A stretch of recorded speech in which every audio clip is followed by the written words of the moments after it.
ఇష్టంలో నేను గొంతు కొయ్యమంటాను. చాలండి, తలకు బొప్పు కట్టినా ఇంకా తెలిసి రాలేదు. మీకేమైనా మతిపోయిందా? ఇంకా ఎలా ఆశపడుతున్నారండి అబ్బా కూతురు వాడిని గురించి? దయవేచ్చి వాళ్ళ తప్పిపోయింది కానీ లేకపోతే నా బిడ్డ గొంతు కొయ్యాలని చూశాడు కట్టండి తడుగుటలతోటి వాడు. ద్రోహి, దొంగ వెధ వాడు. బాలాజీ, మావయ్య మావయ్య బావా, కన్న కడుపు ఆ బాధను మనం అర్థం చేయాలి. అర్హత లేని వాళ్ల కోసం బ్రతుకులు బలి పెట్టుకోవడం అవివేకం. చెల్లెమ్మ చెప్పింది శ్రేయస్కరం. మావయ్య,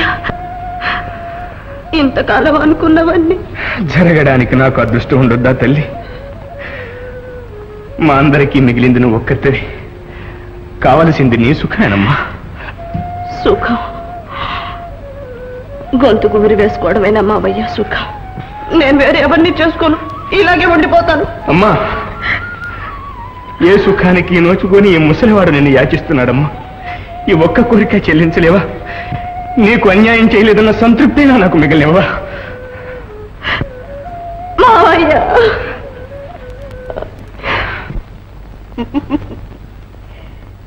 ఇందుని గురించి ఇంకా నీకేవో ఆశలు అన్నట్లున్నాయి. ఆనంద్, నువ్వెంత పిచ్చివాడివి. ఇది చూచావా?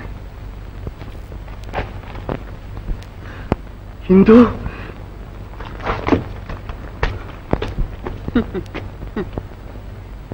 ఇక ఈ రోజుతో నీకు ఇందు లేనట్లే కదూ? పాప ఆనంద్, నిన్ను ఆదరించి చేరతీయగలిగింది ఇక నేనే. అవును, నా ప్రతిష్టకు నా సర్వనాశనానికి కారణం నువ్వు అక్కర్తవే. వెళ్ళవతలకి. ఆనంద్, ఎప్పటికైనా నీకు నా అవసరం తప్పదు. చూడు, నేను ఇక్కడికి 10 మైళ్ళ దూరంలో ఉంటున్నాను. ఎవరిని అడిగినా చెప్తారు రమాదేవి బంగ్లా ఎక్కడంటే. ఏ పరిస్థితుల్లోనైనా నువ్వు అక్కడికి రావచ్చు. నా మాట విను. ఇక్కడ నుంచి బయటపడడానికి. బయటపడితే నీకోసం కాదు, పాడు చేసుకున్న బ్రతుకు బాగు చేసుకోవడానికి. బాగు చేసుకోవడానికి. ఆనంద్, ఆ పెండ్లి అయిపోతూ ఉంది. ఎంత వెర్రివాడు.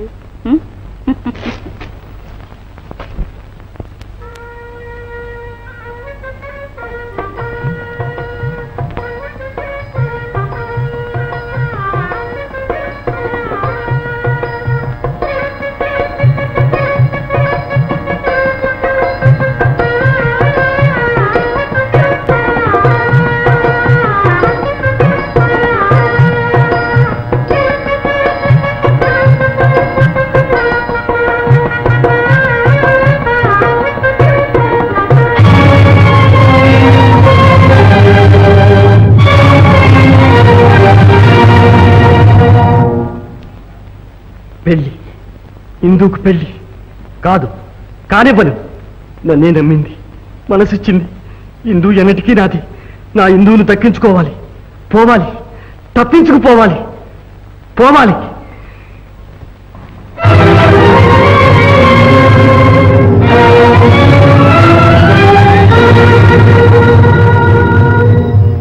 కళ్యాణం కవనీయ కోమలకరేరాక్షతారోపణం. పెళ్లి కుమార్తె ఏమేవు పెళ్లి కుమార్తె పెళ్లి కుమార్తె పెళ్లి కుమార్తె అనిపిస్తూ నువ్వు వస్తున్నానంటే ఏమిటి?